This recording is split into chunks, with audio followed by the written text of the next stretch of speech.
Assalamualaikum warahmatullahi wabarakatuh. Welcome to my channel Ayu Lestari. Pada video kali ini saya akan mengapresiasi sebuah tulisan yang berjudul Jangan Takut Jatuh Cinta karya Yulismar. Kali ini saya akan mengapresiasi sebuah tulisan dengan menggunakan dua cara. Yang pertama yakni membahas hubungan unsur intrinsik yaitu tokoh dan membahas latar, tepatnya latar suasana. Yang kedua, yaitu saya akan mengapresiasi dengan menjadikan diri saya sendiri sebagai tokoh utama. Maksudnya di sini ialah saya akan bertingkah seolah saya merupakan tokoh utama dalam tulisan ini. Yang mana saya akan mengapresiasi apakah tindakan yang kita pilih itu sejalan atau malah bertentangan dengan tindakan tokoh sesungguhnya dalam tulisan ini.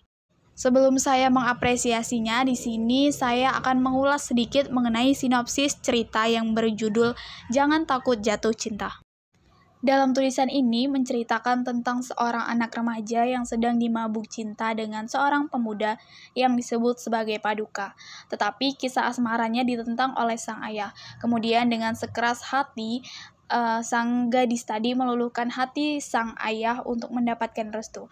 Akhirnya dengan perjuangannya yang tidak sia-sia itu dan membuahkan hasil, ayahnya pun memberikan restu kepada hubungan anaknya dengan sang Paduka. Tetapi siapa sangka dari pernikahannya tersebut bukan bahagia yang dirasakan oleh Wanodia, yaitu melainkan kesengsaraan dan kezoliman. Kemudian kita masuk kepada pembahasan pertama, yakni hubungan tokoh dengan latar suasana. Dalam cerita ini digambarkan bahwa gadis belia yang bernama Wanodia yang lahir dari rahim seorang ibu yang terkenal bisa sambut lelaki beberapa kali, perempuan yang dianggap pembawa sial pada pasangannya. Nah, Wanodia ini memiliki watak yang sama persis seperti ayahnya, yakni keras kepala dan pantang menyerah. Hal ini dapat kita lihat pada kutipan, "Aku tetaplah menjadi Wanodia, si keras kepala yang memesona menurut mereka, tak bersurut meski halangan memagut, tak takut mati meski cintanya diamputasi. Pelototan tajam sang ayah tak buatku goyah. Aku, Wanodia yang masih punya belati pamungkas pembela diri. Belati itu akan membungkam sang ayah." Kemudian, latar suasana yang menegangkan terjadi saat Wanodia dan sang ayah beradu argumen. Dapat kita lihat pada kutipan, "Kau pikir semudah itu kau junjung asa.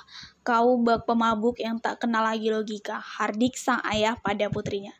Tetapi Wanodia tetaplah Wanodia, gadis belia yang keras kepala menjawab dengan lantangnya. Dapat kita lihat pada kutipan, "Bagaimana dulu kekehnya ayah mendapatkan bunda yang sudah beranak pinak. Bukankah ditentang keras juga oleh keluarga? Namun ayah kekeh pada pendirian, karena ayah yakin bundalah sang pelipur lara."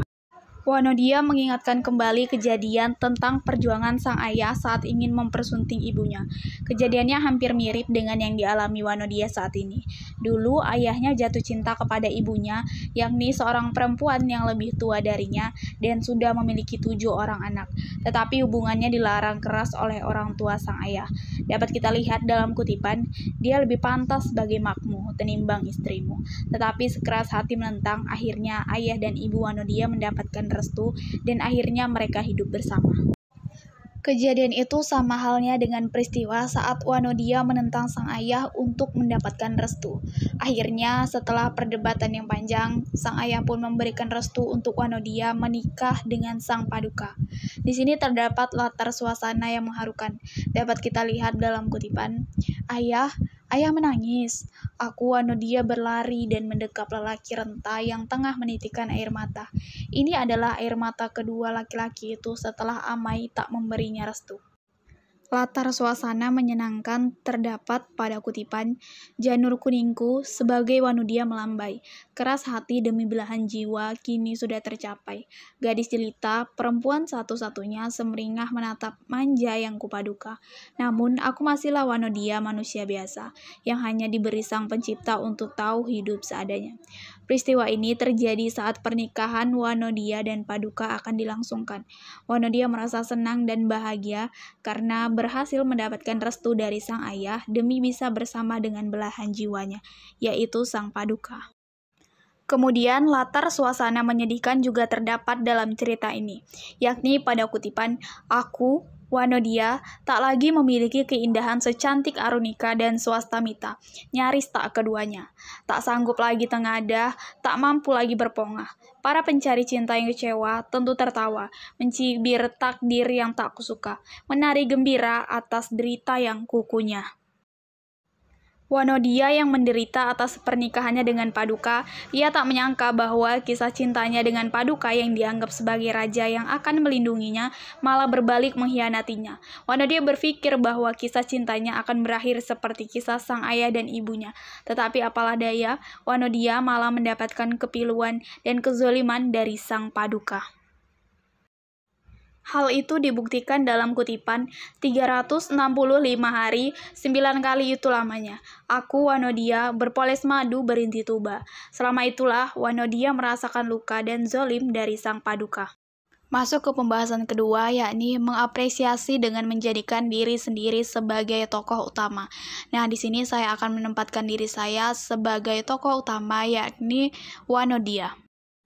Dalam cerita ini dikisahkan bahwa Wanodia seorang gadis belia yang jatuh cinta kepada sang Paduka, tetapi cintanya terhalang oleh restu sang ayah. Kemudian Wanodia dengan sekeras hati beradu argumen dengan sang ayah demi mendapatkan restu. Akhirnya sang ayah pun merestui Wanodia menikah dengan sang Paduka. Dari peristiwa ini, saya akan menempatkan diri sebagai Wanodia. Dan jika saya menjadi Wanodia, saya akan melakukan tindakan yang bertentangan dengan Wanodia. Jika di sini Wanodia menentang ayahnya untuk mendapatkan restu, maka saya akan menuruti kemauan sang ayah. Memang berat jika kita mencintai seseorang tetapi terhalang oleh restu orang tua. Tetapi sebenarnya semua orang tua itu ingin yang terbaik untuk anaknya. Dan jika saya menjadi Wanodia, saya akan mengikhlaskan sang Paduka untuk hidup bersama orang lain. Saya lebih memilih jodoh yang diberikan oleh Allah dengan restu yang diberikan oleh orang tua. Karena sesuatu yang menurut kita baik belum tentu baik di mata Allah, dan sesuatu yang menurut kita tidak baik bisa jadi malah menjadi yang terbaik bagi kita, karena restu Allah adalah restu orang tua. Nah, itulah tadi pembahasan mengenai apresiasi tentang tulisan yang berjudul Jangan Takut Jatuh Cinta. Semoga bermanfaat, dan apabila terdapat kesalahan saya mohon maaf. Terima kasih. Assalamualaikum warahmatullahi wabarakatuh.